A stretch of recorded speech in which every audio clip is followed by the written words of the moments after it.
तो इस फिल्म की शुरुआत होती है काफी आगे के टाइम से, जब दुनिया ने बहुत तरक्की कर ली थी। दुनिया से हर बुरी चीज जैसे कि जंग, भूख, खतरनाक बीमारियां सब खत्म हो गई थी। अब ना तो दुनिया में कहीं भी खाने की कमी थी और ना ही कोई बीमारी ऐसी थी जिसका कोई इलाज ना हो सके। इससे भी बड़ी बात कि स्पेस में जाना आम हो गया था। हर कोई अब आराम से आसमान की सैर को जा सकता था। इसी बीच हम एक स्पेसशिप में कहानी की मेन कैरेक्टर मैक्स को देखते हैं। मैक्स को भी घूमने का बहुत शौक था, इसलिए वो अपनी खास स्पेसशिप से गैलेक्सी में घूमने निकला हुआ था। उसे हर प्लेनेट पर जाने, वहाँ के रहन सहन के बारे में जानने का बहुत शौक था। हालांकि उसकी फैमिली हमेशा उसे कहती थी कि बस वापस आ जाओ और अपनी पढ़ाई पर ध्यान दो, लेकिन क्योंकि उसे पढ़ाई का शौक तो था नहीं, इसलिए वो अपनी फैमिली की बातों पर ध्यान नहीं दिया करता था। इसी बीच अचानक एक चट्टान का टुकड़ा मैक्स की स्पेसशिप से आकर टकरा जाता है, जिससे वो कंट्रोल से बाहर हो गया। सिस्टम में खराबी होने लगी, लाइट्स खराब हुई, अलार्म बजने लगी। ये देखते हुए मैक्स ने जल्दी जल्दी स्पेसशिप को नीचे उतारना चाहा, लेकिन सिस्टम पूरी तरह खराब हो गया और स्पेसशिप गिरने लगा। देखते ही देखते शिप एक अनजान प्लेनेट के आइलैंड पर तबाह हो गया और फिर स्पेसशिप में धमाका होने से पहले ही मैक्स उसमें से उतर गया और अब वो इस अनजान आइलैंड पर फंस चुका था। यहाँ दूर दूर तक कोई नजर नहीं आ रहा था जो उसकी मदद को आता। ये आइलैंड काफी अजीब था, रेगिस्तान जैसा। ज्यादा अंधेरा तो नहीं था, बस खामोशी थी जो डरा देने वाला माहौल बना रही। खैर, अब मैक्स इस जगह पर घूमने लगता है। जंगल में आकर उसने कुछ बर्तन देखे। आग को कुछ देर पहले ही बुझाया गया था, जिसका मतलब साफ था कि कोई और भी यहाँ पर रह रहा है। और तभी उसे एक क्रिएचर दिखाई थी जो चुप रही थी। मैक्स ने उससे बात करना चाहिए कोशिश की, लेकिन वो डरकर भाग गई। उसे समझ नहीं आ रही थी कि ये कौन सी दुनिया है। फिर अचानक एक जोरदार आवाज आती है, जिसके साथ ही एक सोल्जर उसके सामने आ गया। उसने फौरन ही मैक्स पर गन तान दी और न जाने किस जुबान में उस पर चिल्लाने लगा। अब मैक्स परेशान हो गया, ना वो उसकी बात समझ पा रहा था और ना उसे कुछ समझा पा रहा था। तभी मैक्स ने अपनी बेल्ट पर लगी एक डिवाइस निकाली, जो एक तरह का ट्रांसलेटर था, जो किसी भी जुबान को ट्रांसलेट कर सकता था। मैक्स उसे अपने कान में लगा लेता है। सोल्जर को लगा कि ये कोई हथियार है, इसलिए वो मैक्स की बेल्ट पर गोली चला देता है और अगले ही पल उसे गिरफ्तार करके अपने साथ ले जाता है। वो उसे एक अजीब से शहर में लेकर आया, जो लग तो रहा था जमीन जैसा, मगर कुछ डरावना भी। यहाँ हर तरफ काले गंदे कपड़े पहने सोल्जर फिर रही थी, जिनके हाथों में गन्स थी और सर पर हेलमेट पहना हुआ था। हर तरफ अजीबोगरीब ड्रोन उड़ रहे। जल्द ही मैक्स को एक लैब में लाया गया, जहाँ कुछ साइंटिस्ट थे। वो लोग दरअसल मैक्स को कोई एलियन समझ रहे थे, इसलिए उसके सर पर डिवाइस वाला एक हेलमेट लगा दी थी, क्योंकि वो इस डिवाइस के जरिए मैक्स के ख्यालों को पढ़ के उसका हर एक राज जाना चाहती थी। लेकिन जल्द ही उन लोगों को लगने लगा कि ये कोई एलियन नहीं है, बल्कि एक पागल इंसान है। इसलिए उसे पागल खाने भेजने का फैसला किया जाता है। ये काम एक सीनियर सोल्जर के जिम्मे लगाया गया, जिसका नाम गाय था। अचानक सभी लोग जोर जोर से गीत गाने लगे, जो उनके मुल्क और गवर्नमेंट के उनके दिल में प्यार का गीत था। उन्हें देखने से ऐसा लग रहा था वो जैसे किसी के कंट्रोल में हो और इस गीत के अलावा इनके दिमाग में और कुछ ना हो। ये सब चीजें मैक्स को काफी अजीब और फनी भी लग रही थी। साथ ही उसे शक भी हो रहा था। पर अचानक एक सोल्जर जमीन पर गिर पड़ा, पूरी तरह उसे दौरे पड़ने लगी। इसलिए अथॉरिटी वाले उसे उठाकर ले जाते हैं, जो देखकर मैक्स का शक और बढ़ जाता है। अब मैक्स को जब पागल खाने ले जाया जा रहा था, तो वो वहाँ के बुरे हालात देख रहा था कि सब कितना खराब है। सड़कें, बिल्डिंग्स टूटी हुई हैं और हर 2-3 किलोमीटर के फासले पर अजीब तरह के टावर्स हैं। इस बारे में वो गाय से पूछता है कि ये टावर किस लिए हैं। तब गाय कहता है कि वो क्या है ना, आजकल बागियों की तादाद काफी बढ़ गई है, वो यहाँ आते रहते हैं, तो दुश्मनों से हिफाजत के लिए इन टावर्स को लगाया गया। उनकी बात चल ही रही थी कि अचानक एक टावर में जोरदार धमाका हुआ, जिससे टावर का जला हुआ मलबा उन लोगों के ऊपर गिरने लगा। हर तरफ अफरा तफरी फैल गई। कुछ लोग तो भाग गए, जबकि कुछ मलबे के नीचे ही दब के मारे जाते हैं। एक बड़ा सा रॉड मैक्स के ट्रक में घुस गया, जिससे गाय उसके नीचे दब जाता है। अब मैक्स बगैर टाइम गवाए जल्दी से पूरी ताकत लगाकर गाय को बाहर निकाल लेता है और इस तरह बाल बाल उसकी जान बच पाती है। ये देखकर गाय को इतना तो समझ आ गया कि ये कोई आम लड़का तो नहीं हो सकता। खैर, अब जाकर मैक्स को पता चलता है कि यहाँ तो बगावत चल रही है, यानी जिनको बागी कहा गया है वो गवर्नमेंट के खिलाफ खड़े हैं, क्योंकि वो गवर्नमेंट के तरीकों को नापसंद करती है। इसलिए गवर्नमेंट ये टावर लगाकर अपनी ताकत बनाकर रखना चाहती है।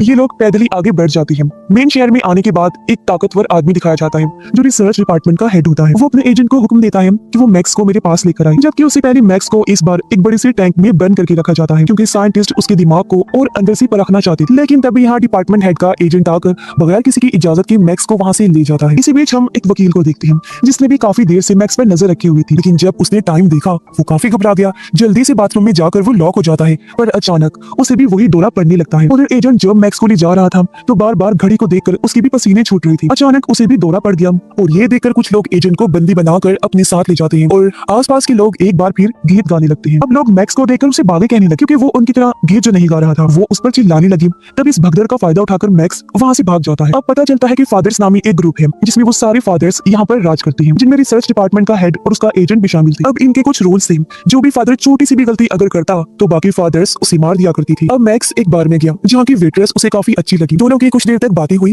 और उनकी अच्छी दोस्ती हो गई। एक दूसरा बदतमीज कस्टमर वेट्रेस से बदतमीजी करने लगा। मैक्स ने उसे रोकने की कोशिश की, लेकिन दोनों की लड़ाई हो जाती है। उसने कई बार मैक्स पर हमले किए, लेकिन उसने हर हमले को नाकाम बना दिया, क्योंकि उसके पास बहुत ताकत थी। इसके बाद मैक्स ने वेट्रेस को यहाँ आने तक की सारी कहानी बताई। बातों ही बातों में उसे पता चला कि वेट्रेस गाय की बहन है। वेट्रेस मैक्स को अपने घर ले जा रही थी, तो वो भी खुशी खुशी मान गया। लेकिन जब दोनों बार से बाहर आई, तो वो बदतमीज आदमी फिर से आ गया।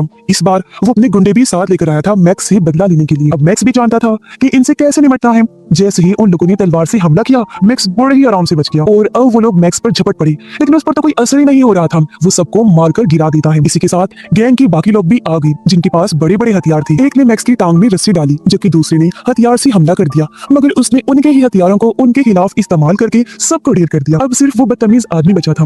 वो गोल्ड डिवाइस को मैक्स की तरफ फेंकता है, जिस पर ब्लेड्स लगे हुए थे, लेकिन कुछ भी होने से पहले मैक्स बड़े आराम से बच जाता है। घर पर आने के बाद गाय भी मैक्स को अपने घर में रहने की इजाजत दे देता है। धीरे धीरे मैक्स यहाँ के तौर तरीकों को समझने लगता है। उसे एक चीज बहुत हैरान कर देती है। उसने देखा कि गवर्नमेंट उसके ख्यालों को टीवी पर किसी फिल्म की तरह दिखा रही है। उनकी गवर्नमेंट लोगों को ये कहती है कि हम लोग अपने प्लेनेट के अंदर रहते हैं, न कि सतह पर, क्योंकि बाहरी दुनिया में कोई सितारा प्लेनेट कुछ भी नहीं है। साथ ही उनको ये भी बताया जाता है कि उनके फादर्स ने बागियों के खिलाफ जंग जीतकर ये टावर लगाए हैं, तब जाकर उनका ये प्लेनेट, ये मुल्क बचा है। गाय मैक्स को कहता है कि अपने मुल्क की हिफाजत करना सबसे बड़ी जिम्मेदारी है, तुम भी मेरी तरह गार्ड बन जाओ। मैक्स इसके लिए मान गया, जहाँ उसकी आर्मी वाली ट्रेनिंग शुरू हुई, जिसमें उसने गीत भी सीखा और कई सारे इम्तिहानों को पास किया। बागियों की चीजों को शूट करने वाले इम्तिहान में तो उसने टॉप किया, यानी वो कमाल का शूटर भी था। अब कड़ी ट्रेनिंग के बाद मैक्स को आर्मी में भर्ती कर लिया गया। उनका पहला मिशन बागियों के एक अड्डे को तबाह करना था। जल्द ही ये लोग वहाँ पहुंच गए और इन्होंने वहाँ हमला कर दिया। बॉम्ब फेंके गए और बागियों को घसीटा गया। ये चीज मैक्स को अजीब लगी, क्योंकि उसने देखा कि बागी लोग कोई मॉन्स्टर क्रिएचर नहीं है, बल्कि ये तो कुछ डरे हुए लोग हैं। ये देख मैक्स ने उन्हें ना मारने का फैसला करके बंदूक नीचे फेंक दी, जबकि बाकी लोग बुरी तरह बागियों को मार रहे थे,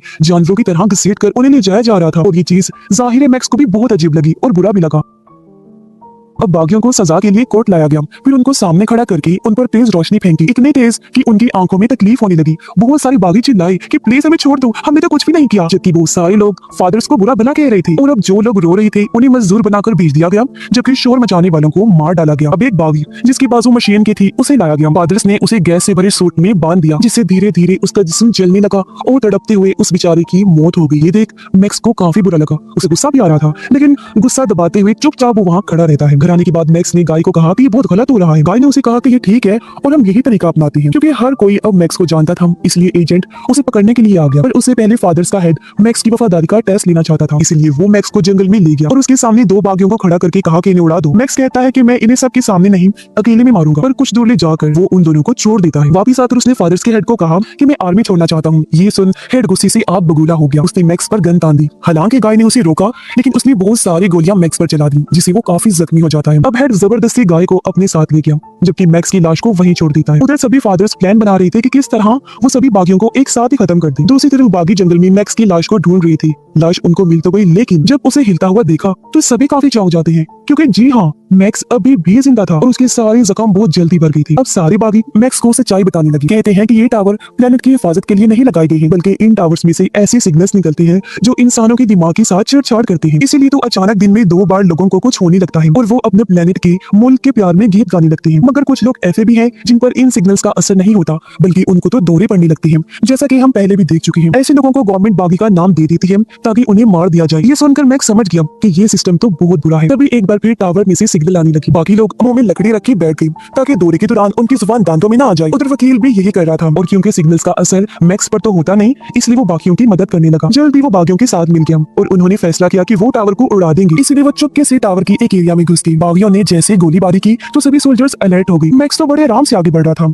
जो भी उसके सामने आता जा रहा था वो मार मार कर उनको साइड पर कर रहा था। बागी भी मुकाबला कर रही थी। कुछ तो मारे गए, जबकि कुछ दीवारों के पीछे खड़े होकर गोलियां चला रही थी। मैक्स बड़ी बहादुरी से टावर के नीचे पहुंचा और वहां बॉम्ब लगा देता है। फिर उसने सभी बागी, चाहे वो जिंदा हो या मरा हो, उन पर हुक से रस्सी अटका दी और उनको घसीट कर ले जाने लगा। कुछ ही देर में मैक्स और उसकी टीम खतरे से दूर हो गई। टावर में जोरदार धमाका हुआ और वो उड़ जाता है, लेकिन ये मुश्किल बहुत तकलीफ दी थी, क्योंकि एक और साथी उनके सामने दम तोड़ जाता है और अब बस मैक्स और एक बागी ही बचा था। अब मैक्स वेट्रेस के घर गया, लेकिन पड़ोसी ने उसे देख लिया था, इसलिए फौरन उसने पुलिस को बता दिया। गाय मैक्स पर चिल्लाने लगता है, पर इसी बीच वहाँ पर पुलिस आ गई, जो देखकर मैक्स फौरन ही वहाँ से भाग जाता है ताकि गाय और वेट्रेस किसी मुसीबत में न पड़ जाए। लेकिन बाहर सोल्जर्स तो पहले ही उसका इंतजार कर रही थी, मगर यहाँ भी वो रुका नहीं और एक के बाद एक सबको मार गिराता है। लेकिन बेबस तो वो तब होता है जब फादर्स का हेड गाय की बहन को बंदी बना लेता है। ये देखकर मैक्स को हार माननी पड़ी। वो खुद को उनके हवाले कर देता है। मैक्स को जेल में डाल दिया गया, जहाँ पहले ही काफी सारे कैदी मौजूद थे। उधर वकील मैक्स के बारे में जानकारी इकट्ठा कर रहा था। उसे पता चला कि मैक्स पर टावर में से आने वाले सिग्नल्स का कोई असर नहीं होता। ये जानकर उसे बहुत हैरानी हुई और वो मैक्स को अगवा करने का प्लान बनाता है। उधर मैक्स और बाकी कैदियों को जंगल में भेजा गया ताकि वो बचे हुए हथियारों को इकट्ठा कर सके। जब वो ये कर रही थी तो अचानक कुछ रोबोट्स अपने आप ही एक्टिवेट होकर गोलियां चलाने लगी। सब लोग चुपचाप नीचे लेट गए। उन्होंने भी जवाबी वार किया और सभी रोबोट्स को उड़ा दिया। मैक्स एक सोल्जर को बताता है कि जब मैं यहाँ आया था तो मैंने एक क्रिएचर को देखा। तब सोल्जर उसे बताता है कि वो कोई क्रिएचर नहीं बल्कि बदले हुए इंसान है जो बहुत ही खतरनाक होते हैं। उनको देखते ही फौरन मार देना करना चाहिए। अब अचानक वो सोल्जर गड्ढे में गिर गया। तब उसे बचाने के लिए मैक्स भी कूद पड़ता है। ये एक सुरंग थी, इसलिए दोनों छानबीन करने आगे बढ़ने लगी। इन्हें एक काफी पुरानी लैब नजर आती है, लेकिन इसी बीच एक क्रिएचर भी वहाँ आ गया। वो लोग जब छानबीन कर रहे थे तो क्रिएचर सोल्जर पर हमला करके उसे पकड़ लेता है। इससे पहले वो उसे मारता मैक्स सोल्जर को बचा लेता है। फिर वो खुद क्रिएचर से लड़ने लगा और आखिर उसे गिराकर कैद कर लेता है। लेकिन मैक्स को एहसास हुआ कि अगर सोल्जर को मौका मिला तो वो इस क्रिएचर को मार देगा, इसलिए मैक्स क्रिएचर को आजाद कर देता है। अगले दिन मैक्स और दो साथी जंगल में घूम रही थी, तभी उनकी नजर लाल टैंक पर गई जो झाड़ियों में फंसा हुआ था। इससे पहले ये लोग लाल टैंक के पास जाते काले टैंक्स उन पर हमला करने लगी। हालांकि वो भी जवाबी वार कर रही थी, लेकिन उनके किसी भी हमले का टैंक्स पर कोई असर नहीं हो रहा था। ये देख मैक्स को एक आइडिया आया और उसने लाल टैंक पर हमला कर दिया, जिससे अब लाल टैंक ब्लैक टैंक्स पर ही हमला कर देता है। एक एक करके उसने सारे ब्लैक टैंक्स उड़ा दिए। अब मैक्स जल्दी से लाल टैंक के अंदर घुस गया, फिर उसने सारी तारों को काटकर टैंक को डीएक्टिवेट कर दिया। अब मैक्स वहां से भागने का प्लान बना चुका था, लेकिन कोई और उसके साथ जाना नहीं चाहता था, क्योंकि उन्हें लग रहा था कि ये इतना आसान नहीं होगा, ये किसी खतरे से खाली नहीं है। इसलिए मैक्स अकेला ही टैंक लेकर चल पड़ा। हालांकि रास्ते में बिछाए गए बहुत सारे बॉम्ब्स ने टैंक पर हमला किया, लेकिन उसे कुछ भी नहीं हुआ। उधर वकील को जब पता चला कि मैक्स जेल से भाग गया है तो गुस्से में आकर उसने अपने ऑफिस की सारी चीजों को तोड़फोड़ कर दिया। थोड़ा दूर आने पर मैक्स को कुछ फौजी मिली जो सभी गाड़ियों को चेक कर रही थी। जैसे ही एक फौजी ऊपर आया, मैक्स खुश हो गया क्योंकि वो और कोई नहीं बल्कि गाय था। उसे देखते ही मैक्स अंदर खींच लेता है और बस फिर क्या था, वो बिना रुके गेट तोड़कर वहां से भाग जाता है। हालांकि फौजियों ने बहुत गोलियां चलाई, लेकिन कोई असर नहीं हुआ। अब गाय काफी चौंक गया। वो हैरान होते हुए मैक्स से पूछता है कि भाई मुझे क्यों अंदर खींचा और कहाँ लेकर जा रहे हो। इसमें मैक्स कहता है रिलैक्स हो जाओ मेरे दोस्त, मैं तुम्हें एक नई जिंदगी दिखाने ले जा रहा हूँ जो यहाँ से बहुत बेहतर होगी। ये बात सुनकर दोनों काफी खुशी से आगे बढ़े और इसी के साथ इस फिल्म की कहानी यहीं पर खत्म हो जाती है।